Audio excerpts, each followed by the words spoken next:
Hello friends, welcome back to Python on Phone programming series. In this video, we will discuss about keyword arguments in Python. So you can see a simple example here. So we have a function and which takes three arguments as input, name, city and number. And when we run this program, we get a output something like this, like hello, I am Afiz from Eraguntla and this is my phone number. Okay, so this is very cool, right?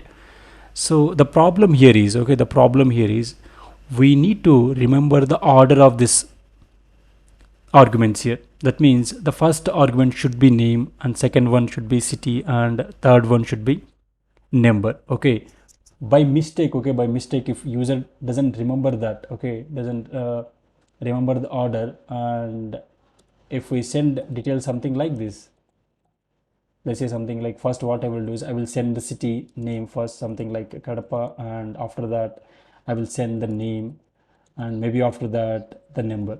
Okay, now if I run this program, what happens is you will obviously get a incorrect output, right? Saying something like hello, I am Kadapa from Office. So this doesn't make sense here, right? So how can we address this problem? So the main we can address this problem using keyword arguments. So what is a keyword argument? So instead of sending the data directly here, so this is argument, right? Directly sending the data directly, what we can do is we can use the keyword. That means let's say something like I want to assign a value to the name argument. So I can say something like name is equal to Office, comma, now I can give something like, say, number is equal to some number, and after that I can say city is equal to maybe Bangalore.